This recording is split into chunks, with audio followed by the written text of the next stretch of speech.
Now let's start part 2 of the so यहाँ पे क्या देखते हैं ना, उसके पिताजी से बहुत ज्यादा डरते हैं वो। तो इन द इवनिंग टाइम पे जब वो फिर से वापस आते हैं और उसके अपनी चाय के लिए जब ड्राइंग रूम पे जोर जोर से आवाज देके बोलते हैं कि मेरी चाय लाओ, bring my T, bring my paper, और या फिर मदर उस अपनी माँ को बुलाते हैं, मतलब केजीएस ग्रैंडमदर को, go and see if my slippers are out there and bring my slippers, मेरी चप्पल ला दो। तो केजिया उस टाइम सीढ़ी के पास खड़े होके इस लाउड वॉइस को सुनते हैं। अब उसकी माँ जो है Kezia's mother would call to her means Kezia's mother, मतलब the little girl's mother call to her, उसको बुलाते हैं Kezia. Now here you get the name of the little girl, that is the Kezia. Kezia है इस छोटी सी बच्ची का नाम। तो Kezia, if you are a good girl you can come down and take up father's boots. If you are a good girl, अगर तुम अच्छे बच्चे हो देन तुम नीचे आओ and take up father's boots, और अपने पिताजी के पैर से बूट्स को निकाल दो। Slowly the girl would slip down the stairs, more slowly still across the hall, and push open the drawing room door. Slowly the girl would slip down. Slip down, in your book already there is a word meaning given, means come down quietly and unwillingly. तो इस word को मैं थोड़ा explain कर देता हूं। Slip down, देखो the word slip, suppose तुम्हारे घर के फ्लोर में जब तुम कोई किसी जगह पे तुम स्लिप कर जाते हो तब क्या होता है ना, तुम्हारे पैर ऑटोमेटिकली तुम्हारे पैर जो है आगे की तरफ चले जाते हैं और तुम गिर जाते हो। लेकिन जो डिस्टेंस तुम क्रॉस करते हो स्लिप करने की वजह से, उस डिस्टेंस विदाउट योर विलिंगनेस, तुम्हारे अपने मन की इच्छा हो चाहे ना हो, तुम स्लिप कर जाते हो और तुम्हें पता भी नहीं चलता कि तुम कितना डिस्टेंस क्रॉस कर गए। तो उसी तरह से उसके बच्चे जो भी है, वो जो लिटिल गर्ल केजिया जो था, slowly the little girl would slip down the stairs, वो अपनी स्टेयर से होके स्लिप डाउन करके जाते हैं। मोर slowly still across the hall, और सीढ़ी के नीचे आते हैं पहले धीरे धीरे, और मोर slowly still across the hall, और जब हॉल को क्रॉस करते हैं उस time C became more slow. More slowly she crossed the hall. क्यों? क्योंकि she was going in front of a figure that was a figure to be feared. वो एक ऐसे इंसान के पास जा रहे हैं जिसे वो बहुत ज्यादा डरते हैं, इसी वजह से उसको जाने की मन नहीं है, अनविलिंगनेस है। वरना लोग क्या करते, दौड़ के जाते अपने पापा को गले लगा लेते, लेकिन यहाँ पे उसको जाने की मन नहीं है क्योंकि वो डरते हैं उससे। इसी वजह से उसकी पैर जो है, कदम जो है, उसके कदम धीरे हो जाते हैं। And push open the drawing room door, और उसके बाद when he at last came in front of the drawing room door, वो उस दरवाजे को धक्का देके खोलते हैं। By that time he had spectacles on. By that time, कौन से टाइम में ना, केजिया के नीचे आने तक और उसके पिताजी, जब उसके पिताजी ड्राइंग रूम में आके ये जो ऑर्डर किए हैं और मान के चलो अभी सोफा में बैठे हुए हैं, और केजिया के नीचे आने तक वो जो बीच में समय बीत गया, उस टाइम उसके पिताजी already her father weird the spectacles on. यहाँ पे स्पेक्टेकल्स ऑन क्यों ना, may be in order to read the newspaper. Just as all of you notice that so many people are wearing the spectacles when they are going to read something. जब वो कुछ पढ़ने जाते हैं, कुछ पढ़ने के लिए स्पेक्टेकल्स का इस्तेमाल करते हैं, बाकी टाइम उसको उतार के रख देते हैं। तो this is in the same way her father also weird spectacles. तो ये जो बीच में समय बीत जाता है उस टाइम उसके फादर ऑलरेडी स्पेक्टेकल्स को पहन लेते हैं। And looked at her over them in a way that was terrifying to the little girl. And looked at her over them means over the spectacles, और स्पेक्टेकल से ऊपर से उसकी तरफ ऐसे देखते हैं जो बहुत ज्यादा डरावना था उस बच्चे के लिए। अब ये कैसे देखते हैं ना, it means that her father was wearing the spectacles, or her father wear the spectacles on the tip of the nose, नाक के एकदम अगले हिस्से में, चश्मे को पहन के मुंह को थोड़ा नीचे करके ऊपर से देखते हैं। It is a like a habit. बहुत सारे लोगों को ऐसी हैबिट है, चश्मा पहनते हैं लेकिन चश्मे के ऊपर से देखते हैं।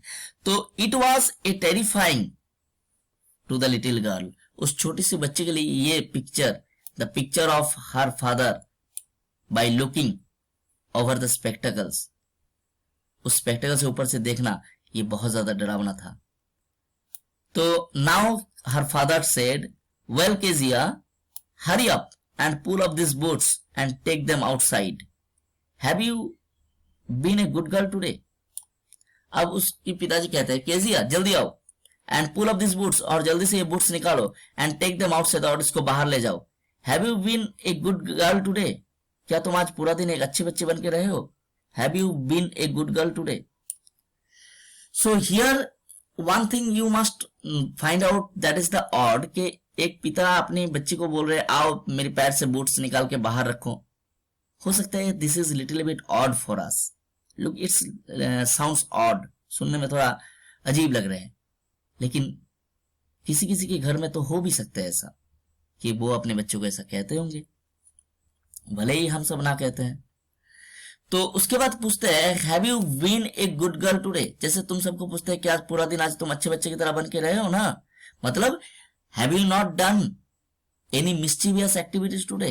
क्या तुम आज कोई मिस्चीवियस एक्टिविटीज तो नहीं किए हो ना? I don't know means here you can notice that Kezia was stammering. Kezia हकलाते हैं, जब उसके पिताजी के सामने बात करते हैं तो वो हकलाते हैं, I don't know father, मुझे पता नहीं father. So this line also indicates her fear, उसके जो डर है वो इंडिकेट करते हैं कि जब when he was going to talk in front of his father or when he was going to talk with her father, she started stammering because of fear. डर की वजह से वो स्टैमरिंग करने लगते हैं। तो इसी वजह से वो कुछ कह नहीं पाते। हम सब होते तो क्या कह देते कि हाँ पापा आज हम बहुत अच्छे बच्चे की तरह रहे हैं, आज हम कुछ भी नहीं किए हैं, भले ही झूठ हो। लेकिन अगर कोई बहुत ज्यादा डरा हुआ है, वो क्या कहते कहेंगे कि उसको कुछ पता ही नहीं है क्या बोले, उसके दिमाग काम ही नहीं कर रहे हैं, सी बिकम कंफ्यूज, तो इसलिए कहते हैं मुझे पता नहीं पापा। अगेन यहाँ पे देखो, it is psychologically it is totally a wrong method.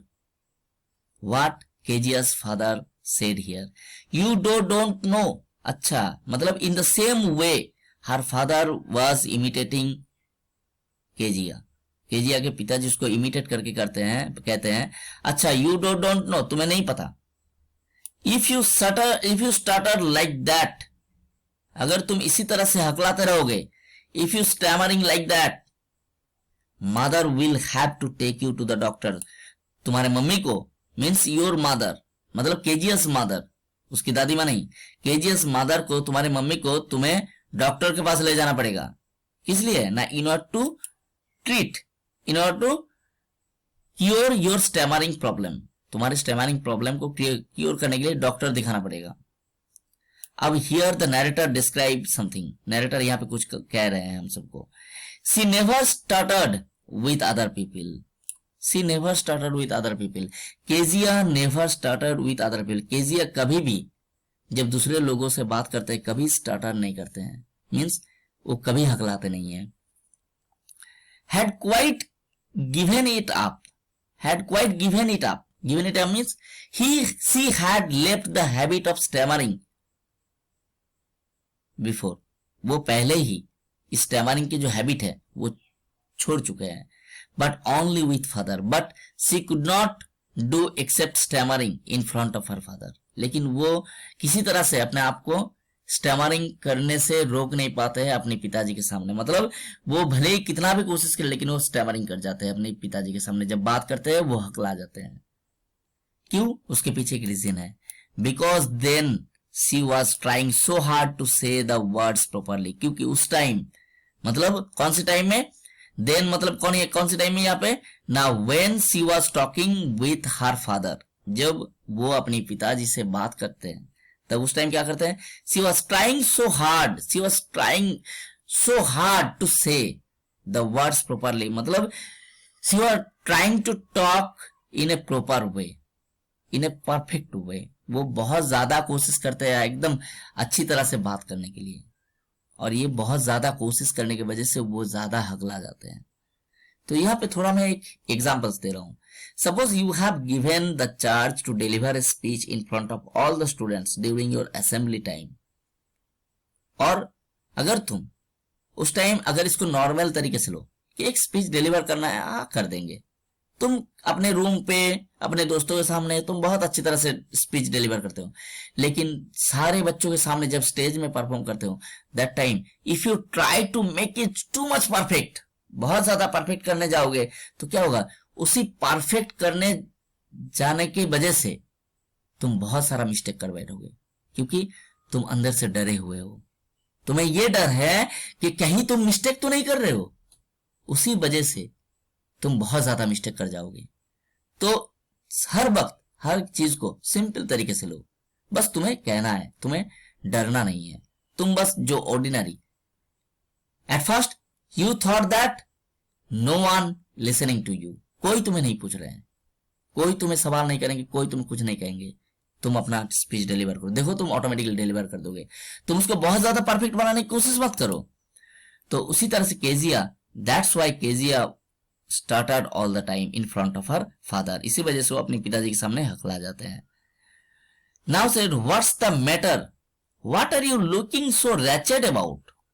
अब जब वो जवाब नहीं दे रहे हैं तब उसके पिताजी फिर से पूछते हैं व्हाट्स द मैटर, मैटर क्या है, व्हाट हैपेंड, क्या हुआ, what are you looking so wretched about, तुम क्या देख रहे हो, मतलब why are you looking so unhappy, here you have given the words meaning unhappy, means why are you looking so unhappy, unhappy नहीं बोलूंगा, looking मतलब देख के लग रहा है जैसे कि डर के मारे अभी जान चले जाएंगे, एकदम गले में दम अटक गए हैं, अभी जान चले जाएंगे, इस तरह से डरे हुए हैं, एकदम पूरी तरह से सिकोड़ गए हैं। Now again her father said mother I wish you taught this child not to appear on the bank of suicide. Now, Kejia's father asked his mother. Kezia के पिताजी अपने मम्मी से कहते हैं, मतलब केजिया's ग्रैंडमदर को, ग्रैंडमा को कहते हैं, मदर आई विश, मैं चाहता हूं, you taught this child, you taught this child, taught this child means you said, you told this child, इस बच्चे को तुम बता दो, You asked this child, इस बच्चों को बोलो, not to appear on the brink of suicide here, not to appear, appear means suddenly came in front of someone, अचानक से आ जाना। तो यहाँ पे आना, यहाँ पे किसके पास आना, उसके पिताजी के सामने, not to, उसके पिताजी क्या बोल रहे हैं, मम्मी देखो इसको, देख के देखो इसकी चेहरा देखो, इसको बोलो कि मौत के सामने, सुसाइड के किनारे पे आने की जरूरत नहीं है। मतलब her father without, it is the fault of her father also, कि her father without judging the actual psychology, actual mental condition of his daughter, he was judging her, उसकी मेंटल कंडीशन को जज किए बिना वो उसका जजमेंट कर रहे हैं कि मां बोलो इसको सुसाइड के किनारे पे ना आने के लिए। यहाँ पे who is her father also aware that when Kezia came in front of her she become too much afraid, वो बहुत ज्यादा डर जाते हैं।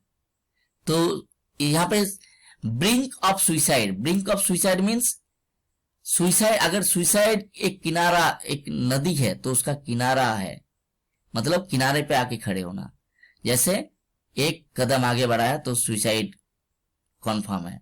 तो इसी तरह से suicide is here compared, the father, Kezia's father compared himself with a suicidal attempt, suicide, ठीक है, suicidal object, and Kezia was standing in front of that suicide, जैसे उसके सामने आना और मौत के करीब आना दोनों जैसे एक जैसा है।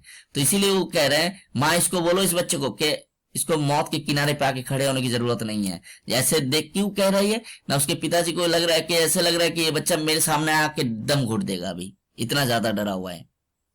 Here Kezia carry my tea back to the table carefully. Kezia चलो एक काम करो, मेरी कैरी